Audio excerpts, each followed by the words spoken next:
Good morning बच्चों। हम बात कर रहे थे सहसंबंध के बारे में और उसमें भी हम देख रहे थे स्पेयरमैन का रैंक कोरिलेशन। मैंने आपको पहले भी एक क्वेश्चन दिया था, एक क्वेश्चन और भी सॉल्व करते हैं जिसमें यदि कोई संख्या रिपीट हो रही हो, यानी कि 2 या 2 से ज़्यादा बार कोई संख्या आती है क्वेश्चन में, तो उसको किस प्रकार से सॉल्व किया जाता है। आज हम ऐसे क्वेश्चन देखेंगे। जैसे क्वेश्चन दे रखा था आपको, x की वैल्यू दे रखी थी और y की वैल्यू दे रखी थी। तो x और y की वैल्यू आपको दे रखी है, वैल्यू हमने लिख दी x और y की। हमें निकालना है स्पेयरमैन का रैंक कोरिलेशन। तो सबसे पहले इसमें मैंने जैसा कि पहले बताया था R1 निकालना पड़ता है। R1 का मतलब रैंक 1, जो कि x की निकालते हैं। फिर निकालना पड़ता है R2, यानी y की रैंक निकालनी होती है। फिर निकालते हैं d का मतलब डिफरेंस, R1 माइनस R2। ठीक है, R1 में से R2 को माइनस करते जाते हैं और लास्ट कॉलम जो निकालते हैं d स्क्वायर, यानी ये जो वैल्यू आई d की, इसका स्क्वायर कर दिया जाता है तो होता है d स्क्वायर। चलिए सबसे पहले निकालते हैं R1 यानी x को रैंक देते हैं। रैंक वैसे सबसे बड़ी जो वैल्यू होती है उसको पहली रैंक देते हैं। देखो इसमें सबसे बड़ी वाली वैल्यू कौन सी है, 65, इसको पहली रैंक दे दी। उसके बाद इससे छोटी वैल्यू है 57, इसको दूसरी रैंक दे दी। उसके बाद 48, इसको तीसरी रैंक दे दी। उसके बाद 40, इसको चौथी रैंक दे दी। फिर 33, इसको पाँचवीं रैंक, और उसके बाद 24, इसको छठी रैंक। फिर देखो 24 से छोटी संख्या जो है वह है 16, और 16 जो है वह 3 बार आ रहा है, 16, 16 और 16। और इनको रैंक देनी थी हमें 7वीं, 8वीं और 9वीं। अब चूँकि 16 जो है 3 बार आ रहा है, तो इसको रैंक किस प्रकार से देते हैं ये आप समझ लो। रैंक देते हैं जैसे 1, 2, 3 बार 16 आ रहा है, और इनकी रैंक होती है 7, 8 और 9, ये रैंक देनी है।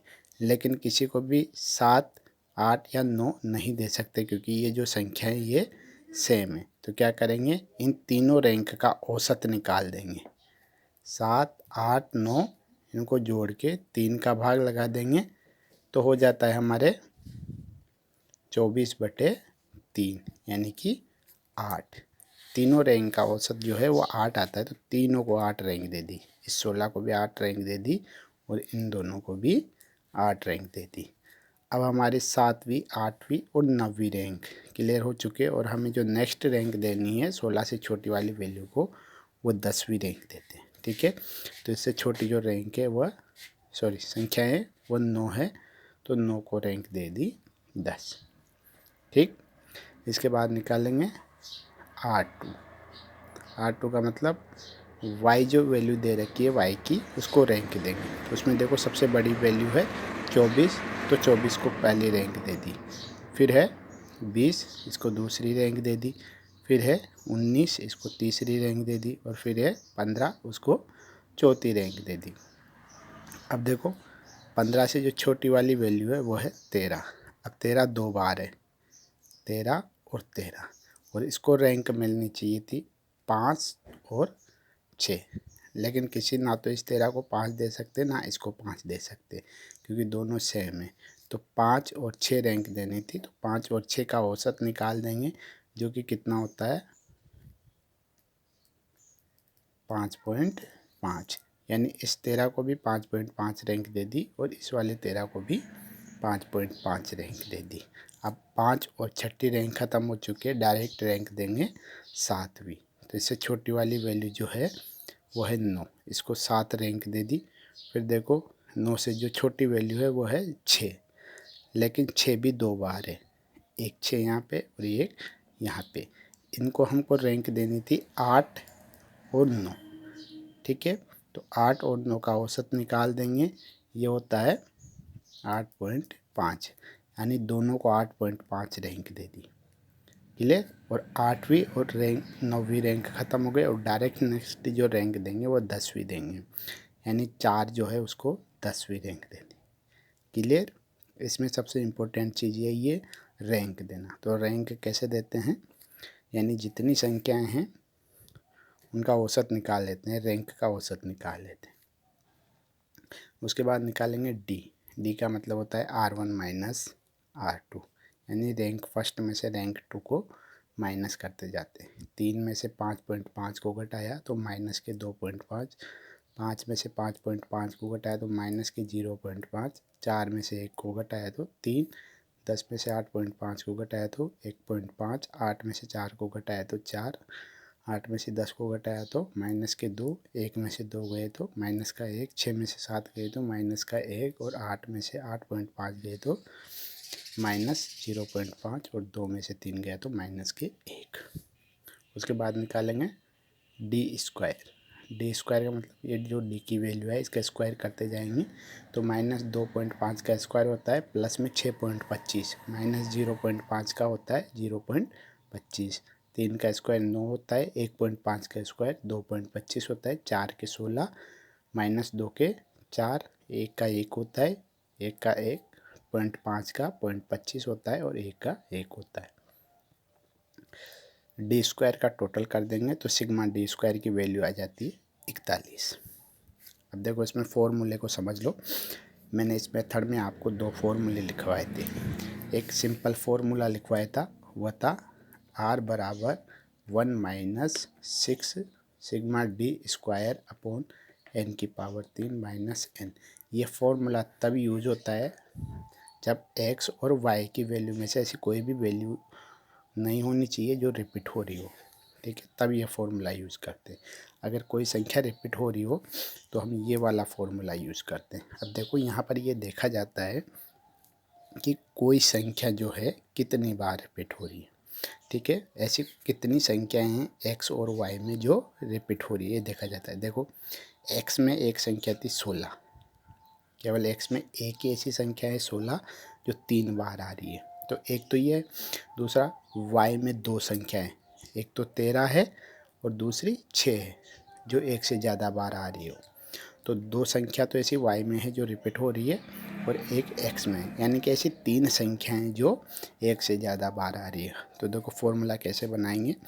फॉर्मूले में 1 माइनस 6 ब्रैकेट में लिखेंगे sigma D square plus 1/12 m1 की power 3 minus m1 plus 1/12 m2 की power 3 minus m2 plus 1/12 m3 की पावर 3 माइनस m3। m का मतलब है कि संख्या कितनी बार, यहाँ पर m1 का मतलब है कि जो 16 जो वैल्यू आ रही है कितनी बार आ रही है, 3 बार। तो m1 का मतलब हो जाता है 3, कितनी बार संख्या आ रही है, ठीक है। m2 का मतलब है दूसरी जो संख्या है वो कितनी बार आ रही है। दूसरी संख्या कौन सी है, 13 कितनी बार आ रही है, 2। तो m2 का मतलब होता है 2। और m3 का मतलब कि तीसरी जो संख्या है वो कितनी बार आ रही है। तीसरी संख्या जो है वो 6 है और 2 बार आ रही, तो m3 का मतलब भी 2 होता है। ले अब देखो वैल्यू पुट अप कर देंगे। 1 माइनस 6 सिग्मा डी स्क्वायर की वैल्यू 41 आ गई थी, प्लस फॉर्मूले में 1/12 है तो 1/12 ब्रैकेट में 3 की पावर 3 माइनस 3। अब ये समझ लो कि 3 कैसे है। जैसा कि मैंने पहले बताया m1 का मतलब होता है कि पहली संख्या वो जो रिपीट हो रही है वो कितनी बार रिपीट हो रही है, 3 बार रिपीट हो रही है। जैसे पहली संख्या 16 थी तो 16 कितनी बार आ रही है, 3 बार आ रही है, तो m1 का मतलब 3 होता है, ठीक है। पावर 3 फॉर्मूले में है सही, तो 3 की पावर 3 माइनस 3 प्लस 1/12 ब्रैकेट में 2 की पावर 3 माइनस 2। अब यहाँ 2 कैसे है, m2, यानी दूसरी वैल्यू जो रिपीट हो रही है। दूसरी कौन सी है, 13 है और कितनी बार आ रही है, 2 बार। तो m2 का मतलब कितना हो गया, 2। तो 2 की पावर 3 माइनस 2 प्लस 1/12 2 की पावर 3 माइनस 2। m3 भी कितनी, यानी m3 का मतलब कि तीसरी संख्या कितनी बार आ रही है। तीसरी संख्या 6 है और 6 कितनी बार आ रहा है, 2 बार। तो m3 का मतलब 2। तो 2 की पावर 3 माइनस 2 अपॉन n की वैल्यू 10, यानी संख्याएं कितनी है टोटल 10 है। टोटल रैंक कितनी मिली है 10, तो 10 की पावर 3 माइनस 10। सोल्व करने के बाद 1 माइनस 6 फॉर्मूले में दे रखा है ब्रैकेट में 41 प्लस देखो 1/12 3 की पावर 3 माइनस 3। अगर इसको सोल्व करेंगे तो 2 आएगा। कैसे 3 की पावर 3 को सोल्व करेंगे तो 27 होता है, और 27 में से 3 गए तो 24 बचते हैं। ठीक है, 24 में 12 का भाग देंगे तो 2 आएगा। क्लियर। उसके बाद प्लस 1/12 2 की पावर 3 माइनस 2। अगर इसको सोल्व करेंगे तो 0.5 आता है। कैसे 2 की पावर 3 की वैल्यू होती है 8, 8 में से 2 गए तो 6 बचते हैं, और 6 में 12 का भाग देंगे तो 0.5 आएगा। ठीक, प्लस 1/12 2 की पावर 3 माइनस 2, इसको भी सोल्व करेंगे तो 0.5 आएगा। क्लियर। नीचे 10 की पावर 3 की वैल्यू 1000 होती है, 1000 में से 10 गए तो 990। चलो आगे चलते हैं। 1 माइनस 6 इंटू इन सब का टोटल कर लिया, 41 और 2 43 होते हैं, 43 और 0.5 और 0.5 1 हो जाता है, और 43 1 44, तो 6 इंटू 44 अपॉन 990। तो R बराबर 1 माइनस 6 को 44 से मल्टीप्लाई करेंगे तो 264 होता है अपॉन 990। तो 1 माइनस 264 में 990 का भाग दिया तो 0.267 आता है, और 1 में से 0.267 को माइनस किया तो R की वैल्यू हो जाती है प्लस में 0.733 आंसर। यानी निष्कर्ष आप लिख लेना, x और y के मध्य कैसा सहसंबंध है, मध्यम धनात्मक सहसंबंध। ठीक है, मध्यम क्योंकि 0.75 से कम वैल्यू है, और धनात्मक क्योंकि वैल्यू जो है वह प्लस में आ रही है। ठीक है, यानी कि इसमें सबसे इम्पोर्टेंट यही है कि एक तो रैंक देना। फिर समझ लो रैंक कैसे देते हैं। रैंक ऐसे देते हैं कि जैसे यहाँ पर हमें रैंक देनी थी 16 की, 16 की जो रैंक देनी थी हमें 7वीं रैंक देनी थी, और अगर कोई संख्या 16 से छोटी होती तो 8वीं रैंक दे देते, उससे भी छोटी होती तो 9वीं दे देते। लेकिन 16 3 बार आ रहा है, और इन तीनों को रैंक देनी है 7 8 9, लेकिन तीनों को अलग अलग रैंक नहीं दे सकते क्योंकि सेम वैल्यू है। तो हम क्या करते हैं, वो जो रैंक देनी है 7 8 9 तीनों रैंक का औसत निकाल लेते हैं। तो औसत कैसे निकालते हैं, 7 8 9 तीन संख्याओं को जोड़ा तो 3 का ही भाग देते हैं, तो हो जाती है औसत तीनों की 8। तीनों को 8 रैंक देते हैं, 7 8 और 9वीं रैंक देनी थी, तो 7वीं 8वीं और 9वीं रैंक का औसत जो है वो 8 आता है। तो तीनों को 8 रैंक दे दी, और 9 तक की रैंक को हटा दिया, और डायरेक्ट जो नेक्स्ट रैंक देंगे वह 10वीं रैंक देंगे, छोटी वाली वैल्यू को। ठीक है, ऐसे ही 13 और 14 को रैंक दिया, क्योंकि 13 और 14 को 5वीं और 6वीं रैंक देनी थी, तो 5 और 6 रैंक का औसत निकाल दिया जो कि 5.5 आया, तो दोनों को 5.5 रैंक दे दिया। और ऐसे 6 भी 2 बार था, तो इनको भी रैंक देनी थी 8 और 9, तो 8 और 9 रैंक का औसत होता है 8.5, तो दोनों को 8.5 रैंक दे दिया, और 8वीं और 9वीं रैंक हटा दी, और डायरेक्ट रैंक जो दी वो 10वीं दे दी, छोटी वैल्यू 4 को 10वीं रैंक दे दी। ठीक है,